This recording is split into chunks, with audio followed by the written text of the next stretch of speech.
Bagamat hindi naman nila ito pondo, hindi naman po nila itong personal na pera.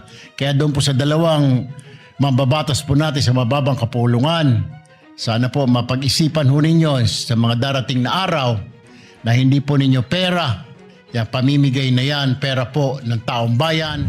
Mr. President, I know we were waiting for the AIX BICAM, but we have some information from the chairperson. May we recognize our distinguished colleague from Palawan, the Republic of the Philippines, Senator Erwin Tulfo. We recognize the gentleman from Palawan, Senator Erwin Tulfo.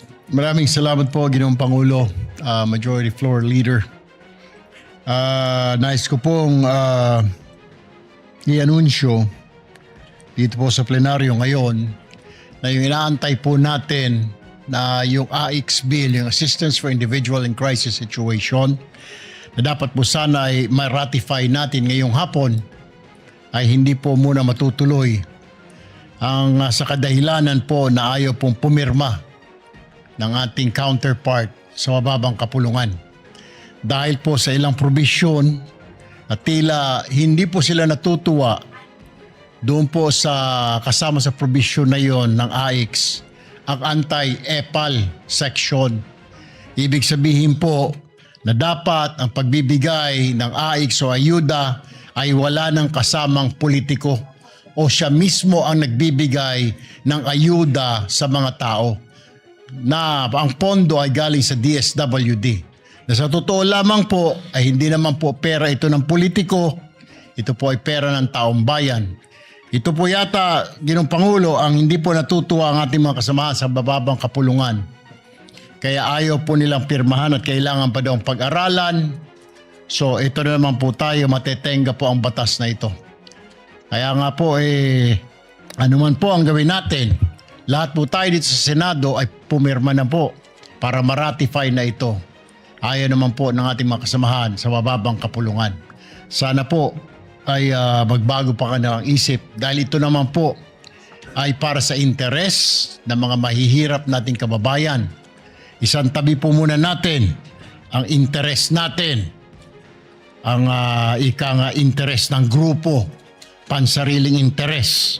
Unahin po natin ang kapakanan ng mga kababayan natin na nangangailangan ng tulong. Yan lamang po, Ginoong Pangulo. Maraming salamat po. Actually po, yung anti-EPAL provision, hindi ho bago yan. Dito po sa 2026 GAA, mayroon na ho tayong special provision, courtesy ni Senator Lacson. Siya po ang nag-present at nag-propose nung anti-EPAL provision in the 2026 GAA.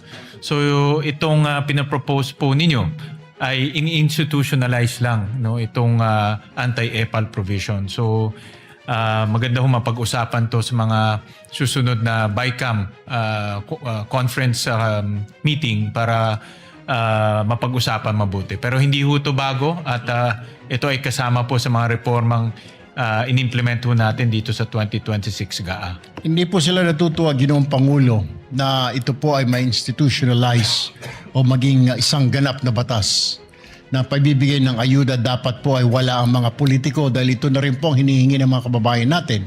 Dahil lumalabas po ito ay ginagamit ng mga politiko lalo na pag malapit na ang halalan, ang pagbibigay ng ayuda ng mga politiko. Subalit, ayaw po ng ilang mga kasamahan po natin sa mababang kapulungan.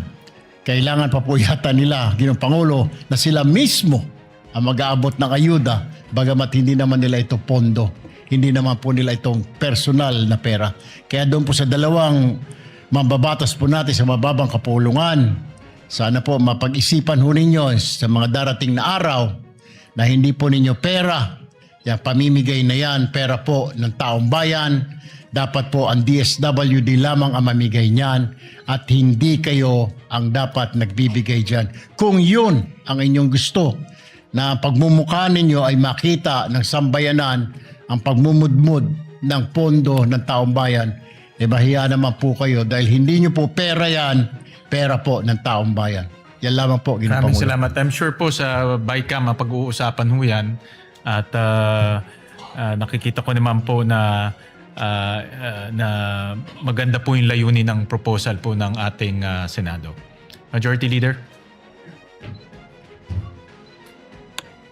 Maraming salamat, Mr. President. Unfortunate that we're not able to ratify this measure, but I'm sure we can hopefully ratify this when we get back after the synergy break.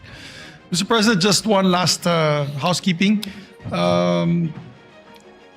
We'd like to also elect the members of the Committee on Accounts, whose chairperson is Senator Ping Lacson. The majority has 7 members, the minority has 6 members. I move to elect the following members of the Committee on Accounts. On the part of the majority, Senator Pangilinan, Senator Lapid, Senator Aquino, Senator Erwin Tulfo, and we designate Senator Soto as the vice chairperson of the committee. Is there any objection? Hearing none, the motion is approved. We also have the 2 deputy majority leaders with us there, Senator J.V. Harrisito and Senator So recorded. Thank you, Mr. President. So, Mr. President, we are all ready to hear the address of the new Senate President of the Republic of the Philippines. Mr. President, we'd like to recognize the Senate President. Thank you, Majority Leader.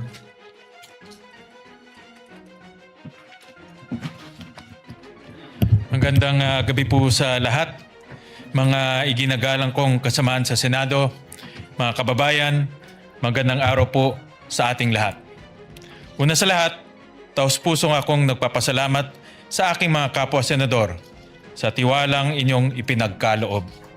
Tinatanggap ko ang tungkuling ito ng may buong kababaang loob at malinaw na pagkaunawa sa bigat ng responsibilidad na kaakibat nito. Humarap ako sa inyo bilang kapwa lingkod bayan. Handa akong makinig, makipagtulungan at ibuhos ang aking buong lakas upang gampanan ang tungkuling ipinagkatiwala sa atin. Ang pagkakataong maglingkod bilang Senate President ay hindi pangkaraniwang karangalan. Ito ay araw-araw na panawagan na maging huwaran sa paglilingkod. Higit sa lahat, ang tungkuling ito ay pananagutan sa Senado, sa ating saligang batas at sa sambayanang Pilipino. Sapagkat ang tungkuling ito ay hindi tungkol sa iisang tao, kundi sa pangangalaga sa isang institusyong dapat magsilbi sa bawat Pilipino. Patid ng buong Senado ang panawagan ng mamamayan, magtrabaho ang lehislatura, tugunan ang mga suliraning kinakaharap ng ating bansa, at unahin ang tunay at agarang pangangailangan ng ating mga kababayan. Naririnig namin kayo. Sa gitna ng mataas na presyo ng langis at bilihin, epekto ng lindol sa Mindanao, banta ng Super El Nino at iba pang mahalagang usapin, iisa ang inaasahan ng taong bayan. Malasakit, aksyon at resulta. Kaya ngayong araw, nananawagan ako sa lahat ng aking kasamaan sa Senado, mayoraman o minorya, na magsimula tayo muli. Magkaisa sa paglilingkod at harapin ng sama-sama ang mga hamon ng ating bansa.